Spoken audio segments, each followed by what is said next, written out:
Programa O D da Questão. Um oferecimento. Unikitchen. M2 Marmoraria. Piso Prime. Ateliê Ângela Guimarães. Benedito João dos Santos Beleléu, vulgo Nego Dito. Nego Dito, Nego Dito. Eita, Mara Assunção, para apresentar meu amigo aqui, José Boca. José Boca está dentro dos lares de todos vocês. É uma alegria estar aqui. Já já, um papo.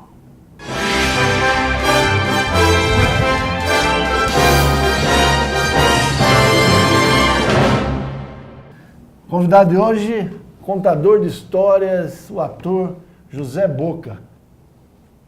Meu amigo de muitos anos, é uma alegria tê-lo aqui. Seja bem-vindo, sempre, muito tempo querendo ter esse papo. Prazer recebê-lo. Verdade, a gente já conversou muito, mas nunca tinha tanta testemunha que nem tem agora. Vamos pensar no que a gente vai falar, porque em off a gente fala cada coisa, né? Viu? Me conta uma coisa, é vagabundo? O ator é vagabundo? Não, imagina. Mas as pessoas confundem, né? Tem muito preconceito. Ah, bastante. Hoje em dia a gente tem menos, né? Assim, se a gente for levar em conta que na década aí de 40, 50, o ator, a atriz tinha a mesma condição de prostituta, da carteirinha, hoje a gente tem uma relação um pouco diferente, mas ainda é difícil, assim. Você tem 30 anos na estrada, quer dizer, você pega, estamos no século XXI, você pega a abertura, né, o fechamento, vamos dizer assim, da ditadura, abertura política, 85, 86, e aí começa a sua carreira. O que tem de diferente nesses dois intervalos extremos?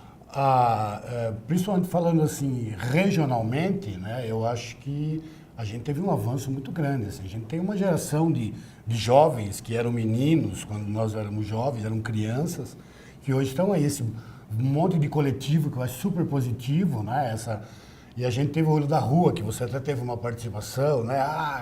Houve-se um grito do metrô, ninguém viu. De repente um grito. Ninguém viu. Estavam todos de óculos escuros. E quando a gente começou lá no meio da rua, era uma carência. Você tinha em Sorocaba, né, somente o Teatro Municipal, recém-fechado o Teatro Fantoche, né? Quando o Teatro Fantoche virou lenda hoje em dia, não se tem nem registro. Isso, inclusive, é uma coisa que a gente podia tocar depois, a relação da história e da memória que nós temos com a nossa região, que é muito deficitária e devedora, né? Mas aí, hoje em dia, você tem muito mais relação, você tem muito mais plataformas. Você tem, por exemplo, tem atores hoje que podem trabalhar só na internet. Você tem vários grupos, né, que estão aí com trabalho dentro das plataformas de internet. Você tem um cinema brasileiro hoje que, felizmente, né, se não é o ideal, muitas pessoas malham, mas eu acho que está empregando um monte de gente trabalhando dentro disso. Então, diante disso também, você vê uma relação de uma certa queda de qualidade, né? Quando você tem muita quantidade, você já não tem problema. O teatro, que era grande, né? O Brasil teve aí monstros, se a gente for citar Cacilda Becker, Sérgio Cardoso, Juca de Oliveira, e etc, etc, etc. Hoje em dia você não tem muito esse grande ator de teatro, né? Que se destaca e tal. Mas eu sinto isso, que eu consigo evoluir, assim. Você sente que tem o ator municipal e o ator nacional? Tá cheio de subcelebridade regional, né? Tem. Isso tem, como tem. Mas o artista não é um só? Não, mas o artista em si é um só, mas cada pessoa tem a sua aspiração. Tem gente que quer ser profissional de um grande time de futebol. Tem outros tantos que a gente conhece que se contenta jogando na várzea. Outro dia um menino falou para mim, né, que ele falou assim, que ele era músico. Eu falei, mas você toca e não vai? Ele falou, não, eu me sinto como se fosse da várzea. Eu gosto de tocar na garagem da minha casa. Eu não quero ter um público, ter um palco. Mas o Plínio Marcos tinha uma frase deliciosa, né, que eu costumo repetir quando eu tenho oportunidade, que é: a melhor homenagem que um artista pode receber é o direito de poder exibir sua obra. Então, seja ele na sua casa, na sua festinha, na sua cidade, na sua região ou nacionalmente. Mas isso existe sim. Como é que é a sua carreira, Boca?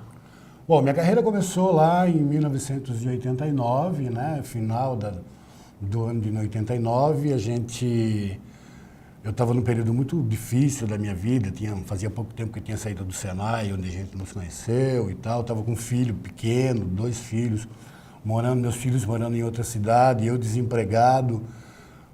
No final do ano, não havia esse monte de shopping que existe hoje, o comércio ficava aberto. Hoje que fica ainda até as 10, mas já não tem mais tanta influência por conta dessa relação do shopping.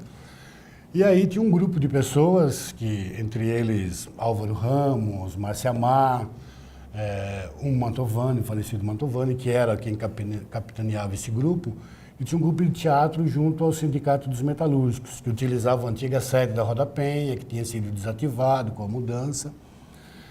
E aí eu estou sentado na praça um dia, era dia 13 de dezembro de 89, eu pensando no que fazer, o que fazer da minha vida, quando eles vêm, saindo, eu achei que eles estavam saindo do ensaio, estavam saindo realmente, mas para começar uma coisa. A ideia do Mantovani era, utopicamente, falar poesia no meio da rua e ver o que ia acontecer com a gente. Com eles, no caso. E eu estava ali, como os conhecia, vamos lá fazer, todo mundo faz, não faz. Eu não lembrava de nenhuma, nunca tinha feito nada, além de teatrinho de igreja e de escola. Mas aí lembrei de 2 poesias que eu podia fazer, que era do Ferreira Goulart, que é Como 2 e 2 são 4, sei que a vida vale a pena, embora o pão seja caro, a liberdade pequena, e etc. E uma outra do Caetano, que é Língua, né? Que ele gravou no disco Velô com a Elza Soares, Gosto de sentir a minha língua roçar a língua de Luiz de Camões, que é um ode aí à língua portuguesa. Sabia essas 2, fui lá, fiz, na hora senti assim, sabe, uma panela. Eletrizou. Sim, é uma panela que você põe milho de pipoca achando que vai dar e não dá, e ele começa a sair, as pipocas já tem que tirar a tampa, eu saí daquilo excitadíssimo, e todo mundo, foi uma experiência legal para todo mundo, porque eram todos jovens e meio sem saber do que fazer. Aí fomos para um bar, tomar uma cerveja e tal. Eu lembro que eu estou sentado no banco, o Benão, Benedito Augusto, grande diretor de teatro, agente de saúde, agente cultural, sentou no banco, eu sentado assim, ele parou em cima de mim, apontou aquela mãozona preta enorme na minha cara e falou assim, Bocão, você foi picado pelo vírus, você não vai sarar nunca mais. Eu não sei se era uma benção ou era uma praga dele, mas ele estava certo. Eu nunca mais sarei. E aí depois disso a gente fez esse grupo que não tinha nome, virou Olho da Rua. Daí para o palco foi um passo, porque todo mundo envolvido ali tinha teatro de palco, inclusive o Benão, tinha esse trabalho de palco, teatro empresa. E aí quando foi em 2000, uma amiga me convidou aqui em Votorantim, uma escolinha que ela era coordenadora, se eu não queria contar historinha. Eu fui, porque assim, eu nunca tinha feito exatamente esse trabalho, me assumido até então como contador de história. A gente sempre contou história, causas e piadas e anedotas, né? E aí eu fui, o trabalho ficou legal, funcionou, mas eu ainda trazia todo esse ferramental do teatro, principalmente teatro de rua. Era adereço, figurino, né? Isso e aquilo mais. E a coisa funcionava, mas ainda não estava do jeito que eu queria. Eu sentia que ainda tinha uma aresta, eu não me sentia confortável naquele processo. Quando foi no ano de 2002, eu participei do primeiro encontro internacional de contadores de histórias, que foi dentro do Fórum Social Mundial, em Porto Alegre, que dentro do Fórum Social tinha um fórumzinho social que discutia políticas públicas para a infância e adolescência. E dentro desse fórumzinho, um encontro internacional. Aí destapou de vez a panela, jogou a tampa fora, quebrou o cabo e as pipocas se espalharam. Porque eu senti a força da narração de histórias, ela está na oralidade, na palavra. Por mais que os contadores de histórias hoje utilizem de recursos, de adereços, de bonecos e tal, isso não pode ser um subterfúgio, uma muleta para a oralidade. A estrela do processo é a oralidade. E aí, desde então, a minha carreira tem sido pautada por esse caminho. Você fala do Fórum Social, fala de uma origem dentro do sindicato, de um grupo da rua. Você é um artista de esquerda? Eu acho assim que a Laura Cardoso disse esses dias, né? O artista tem a obrigação de ser politizado. Eu acho que eu sou de esquerda antes de ser artista. Na verdade, a gente costumava brincar. Quando a gente, naquele debate do Projeto Ícaro, que você escreveu, tenho guardado lá uma crítica, né, que nós fizemos de 2 perdidos numa noite suja. Eu lembro que o nosso discurso naquele período era o seguinte, que permanecia assim, a gente não estava junto porque fazia teatro, a gente fazia teatro porque já estava junto, porque já tinha essa militância.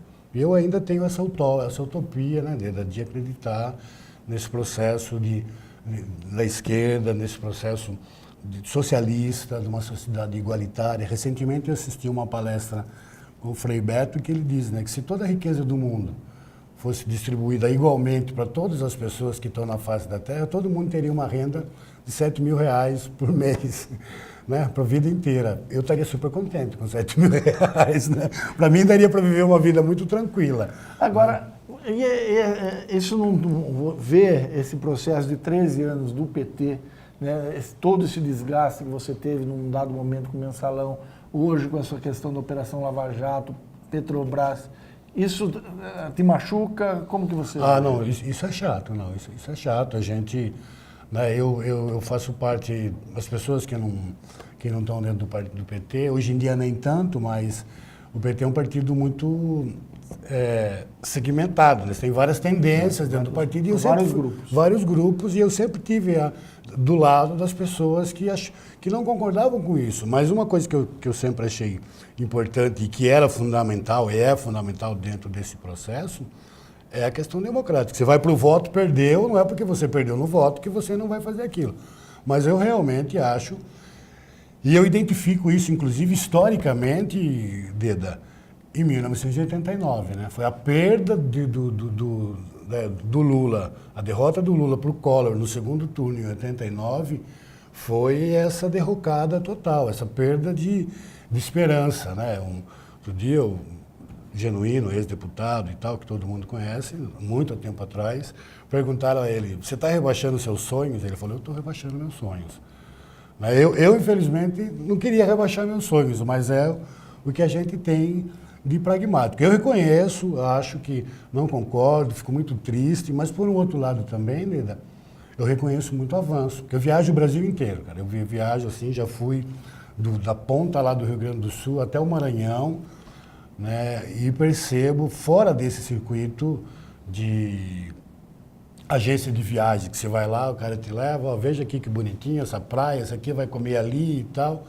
Não, fui para conhecer mesmo, já fiz uma viagem, né, do Nordeste inteiro de ônibus, descendo e parando, e percebo uma evolução muito grande, assim, a autoestima das pessoas, sabe, se eleva, né?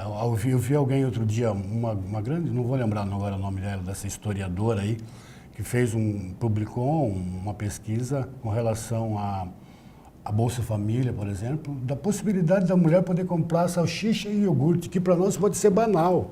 Né? Quando a gente está comendo salsicha é porque a situação está terrível. Não, exatamente, né? Mas quando a pessoa que não tinha nem isso tem a opção, não, eu vou comprar salsicha, ou vou comprar aquela, como é que chama? Cabo de rei, sabe qual é aquela? Você que está em casa vai saber o que é uma cabo de rei, é uma linguiça, assim, que ela é coberta quase com celofane vermelho, assim. Então, é a tal cabo de rei, né? Isso, então, porque ela diz, porque antigamente as relações que essas pessoas tinham, que é endêmica, tem que se saber que a pobreza, essa coisa no Brasil, é endêmica, de muitos anos enraizado, todo mundo conhece alguém que tem essa relação. A minha mãe, por exemplo, né, tem na base de uns 20 e tantos afilhados, assim, e desses daí metade a gente cresceu com eles em casa pedindo. Então tem essa cultura, dessa necessidade de pedir, né? E essas pessoas até então eram atendidas pela benevolência ou da igreja, ou de uma assistência social, ou de uma outra entidade. Você poder, ainda que seja um mísero, ir lá e ter essa opção, eu acho que é um grande avanço. Mas realmente tenho muitas questões a fazer, muitos senões, muitas discordâncias. Bom, a gente está conversando com o ator e contador de histórias José Boca, a gente vai para um rápido intervalo, né? E na sequência a gente vai para a última parte do Dedo da Questão, entendendo um pouco essa relação da arte com a sociedade. Até já. A Unikitchen está localizada na cidade de Sorocaba e rapidamente conquistou o mercado atendendo consumidores exigentes que buscam muito mais que diferenciais de beleza e tecnologia, perfeitamente adaptado às tendências globais e necessidades do nosso tempo. A empresa busca as mais variadas soluções para o seu dia a dia. Os eletrodomésticos, metais e louças comercializados e a consultoria prestada são referência no interior do estado de São Paulo, sinônimo de qualidade, exclusividade e respeito ao meio ambiente. Especializada em revestimentos de alto padrão, a Piso Prime oferece os mais variados produtos nacionais e internacionais, além de serviços diferenciados. Através de um atendimento personalizado, o cliente encontrará as melhores opções e as últimas tendências e novidades para os mais diversos projetos. Cerâmicas e porcelanatos nacionais importados, pastilhas em vidro, cerâmica e aço inox, mosaicos em mármore, coco, madeira, pedras naturais e vidro, ladrilho hidráulico, pisos e revestimentos cimentícios e atérmicos para piscinas. Cubas especiais, cerâmica natural e decorada, revestimentos exclusivos. Conversa de hoje com José Boca, né? O mais importante da qualificação dele, que é meu amigo de infância. É amigo de adolescência, né? Djalma Luiz, o garoto que sabe o que diz, Sou né? eu, cheio de amor para dar com vocês até o fim dessa jornada. Boca, é uma alegria, né, esse papo com você. E o que você estava falando e a gente separou num ponto que enveredou para dois lados. Um que a gente terminou o primeiro bloco, que é essa questão de ser um artista de esquerda ou não ser de esquerda e tal. E o outro do contador de histórias. Me fala um pouco, o que é o contador de história? O contador de histórias, Deda, assim, eu gosto, acho muito legal, porque o brasileiro é um povo que faz literatura pela boca. Mas o contador de história, você chega na frente de alguém e conta uma história, é isso que é o contador de história? Sim, ou em qualquer outro lugar. Na verdade, sim. Só retomando, né, que o brasileiro é um povo que faz literatura pela boca, e a relação do contador de histórias é aquela pessoa que consegue transformar em imagem na cabeça do meu ouvinte as palavras que saem da sua boca. Então é esse o contador. Essa é a brincadeira. O jogo é isso, a gente está jogando. Né? Quando eu estou, por exemplo, tem dois personagens do Guimarães dentro do Sagarana, de um dos contos lá, que eu falo para ele, posso te contar um caso? Ele fala, se não for mentira, tudo bem. Ele fala, não é mentira porque foi tudo eu que inventei, né? Essa relação.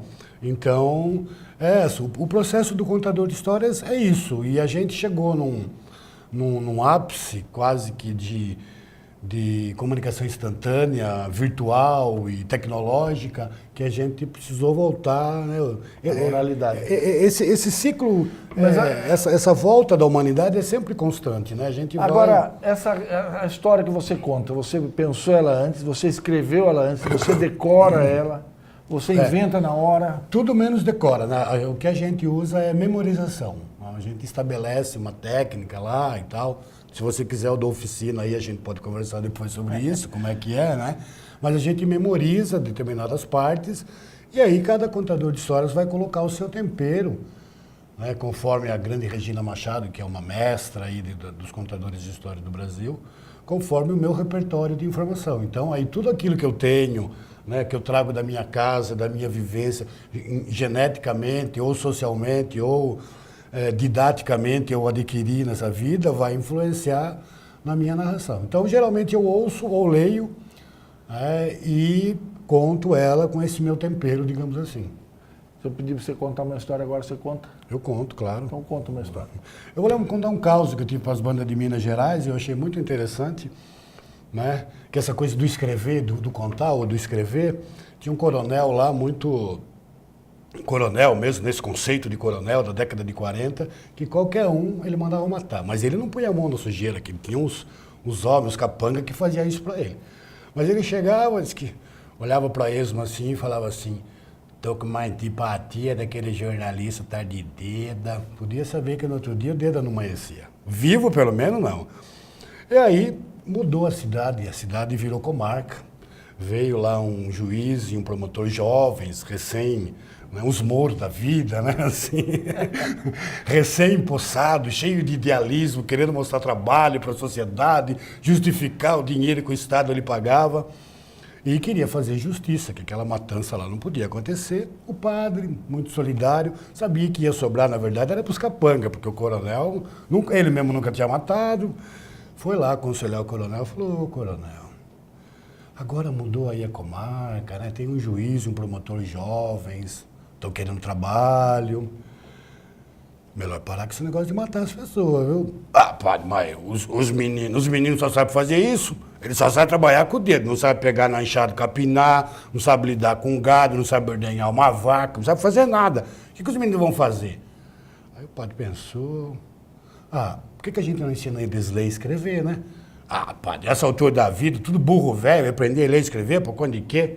Ah, escrever sempre é bom, coronel. Eles podem mandar um bilhete, uma carta, um para o outro, para outra, ler esse bilhete, ler uma carta, pegar um ônibus, ver o que está escrito no letreiro. Mas quem é que vai ensinar os meninos? O padre falou: eu mesmo ensino. Tá bom, mandou chamar os homens e falou assim: o seguinte, reuniu todos eles lá, amanhã aqui você estuda de caderno e lastro na mão, que o doutor Vigário aqui, o seu Vigário, vai ensinar você a ler e escrever. Aí o mais velho deles, né, meio que líder, assim, tirou o chapéu, em sinal de respeito, se avançou e falou assim: ô coronel, o senhor me desculpe, mas por causa de que não vai ter que aprender a escrever essa altura da vida aqui, né? Por quê? Por quê, pensou o coronel? Olhou pro padre e falou: por quê? Mas, por exemplo, que eu mando para vocês assim um bilhete escrito assim: para vocês matar com o padre José. Sabe ler? Não sei. Então, você não sabe ler, vai lá, você faz o quê? Mata com o padre João. Olha, isso é estudo criminoso. Muito bom, legal. E é uma história, né, a leitura ideológica que se pode fazer dela é um retrato bem real do Brasil de hoje. Isso é um caos, né? Que segundo o grande professor Valdemar Iglesias, né, fazia essa diferenciação, que quando acontece coisas extraordinárias, gente que vira bicho, bicho que vira gente, e voa e vai para o céu, e volta, e morre e volta, e o caos, por mais espatafúrdio, inacreditável que possa parecer, sempre tem uma testemunha. E quem me contou esse caos foi um sobrinho do Darcy Ribeiro, que eu não vou lembrar o nome dele agora, contou numa roda que eu estava também, muito parecido, inclusive fisicamente, com o Darcy Ribeiro, e ele fala que isso aí passou lá para as bandas de Montes Claros, que em Minas nunca acontece no lugar, as coisas sempre perto de Barbacena, perto de Montes Claros, perto de Mariana, né? Então foi... O aeroporto não era em Cláudio, era perto. É perto, é tudo bem perto. Essas coisas de mineiro. Agora, Boca, eu queria de novo juntar, né, essa sua técnica, né, emociona a gente vendo, com a questão ideológica. Esse aspecto, né, porque a grande questão é essa que você falou, né, você colocou um coronel aí que a gente conseguiu ver o tamanhão dele, né, o bando, né, o cara com o chapéu. E esse é, vamos dizer assim, a forma. E aí você tem contido nessa forma da sua história, né, um conteúdo. Quando você lida muito com crianças, com adolescentes, né? Como é que tipo de discussão se gera depois de uma apresentação sua? Isso Dida, porque assim, como a gente disse, né, você destacou bem, com muita propriedade, como eu disse, o meu repertório meu repertório de informação que eu trago comigo, né, como pessoa, como gente, como estudante, como infância católica, como infância na rua, brincando na rua, como Senai que a gente fez e tudo mais, me faz ser assim. Mas eu não posso ter esse compromisso de contar para você ou para qualquer outra pessoa, entendendo o que eu estou querendo dizer. Eu tenho que contar com essa... Né? Aberto. É o seu repertório de informações que vai fazer você enxergar o seu coronel, a sua turma, o seu padre e tudo mais. Então eu não tenho interferência nisso. Você participou, né, aqui em Sorocaba, né, de um dos momentos aí talvez mais vivos dessa juventude, que foram a ocupação das escolas. Né? Sim. Você teve dentro de algumas delas foram mais de 20 dias. Conta um pouco o que você viu lá e o que você ia fazer. Eu fui para contar a história. Eu fui assim... Primeiro eu fui, não sabia muito bem o que estava acontecendo, como é que eu podia contribuir. Veio essa onda que para mim eu acho que foi o grande frescor da nossa alma, né? Nesse final de ano. Porque hoje, assim, eu confesso que já tinha praticamente jogado a toalha. Eu não acreditava mais na educação. Como diz o grande professor Mário Sérgio Cortella, a escola, desde que o mundo é mundo, é aluno sentado no pau e professor escrevendo com pedra na pedra. Né? E não muda esse conceito. E aí eu senti esse lufor, né? de frescor. E aí senti, assim, uma emoção muito grande, porque os próprios alunos, com alguns adultos, professores, pais, apoiando, mas fizeram revolucionário todo o processo, né, de organização, de didática, de como sentar, de como se reunir, de como aprender, o que é aprender, que é muito mais além de conteudismo, de decorar. O ano está começando, né? O ano letivo está começando agora. Você acha que esse movimento vai ter consequência dentro desse ano novo? Eu espero muito, eu torço muito para isso, que isso tenha sido apenas uma centelha ali, né? Alguém já dizia, né? Quando a gente conhece o melhor, não se contenta com mais ou menos, né? Assim, a gente viu coisas absurdas e tal, por exemplo, de escolas trancafiados com livros até o teto novos, 2, 3 anos, que não tinham sido entregues, material, laboratórios. Eu conheço, trabalho muito com escola e vejo esse conceito, por exemplo, de professora, diretora, coordenadora, bibliotecária, agente de leitura, que não quer entregar o livro para o aluno porque ele vai estragar. Né? Então nós estamos guardadinhos aqui. Tomara que se isso já mudar, já vai ser um avanço. Né? Sim, né? Eu costumo lembrar, né? Eu sempre uso nas minhas oficinas e tal, uma palavra, uma frase muito legal do Saramago, né? O único prêmio Nobel de língua portuguesa, que a verdadeira palavra é a palavra dita, porque a palavra escrita é apenas uma coisinha morta, que está ali à espera de que ressuscitem. Então, se você não lê os livros, vai ficar bonito, lindo lá, mas não serviu, não cumpriu a função dele. Boca, obrigado, de verdade. Então, olha, José Boca, meu querido, espero que vocês tenham gostado, assim como eu gostei. A gente vai para um rápido intervalo e eu volto com o café, tá bom? Até já.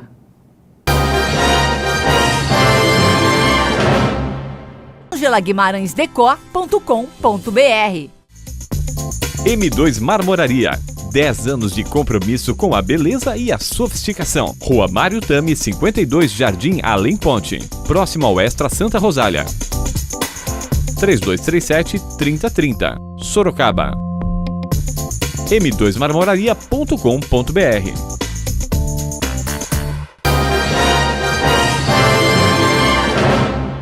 Chegou a hora de ir embora, a hora do café. Uma xícara transparente para você ver que é de verdade, linguarudo aí de casa. Olha, eu quero um beijo para Carol, irmã da Nathalie, que apresenta na cozinha aqui da ITV. Para o Eliseu e para a esposa lá do Oba, da General Carneiro. Legal, fiquei feliz que você me parou para falar que assiste. E um café gostoso. Tchau.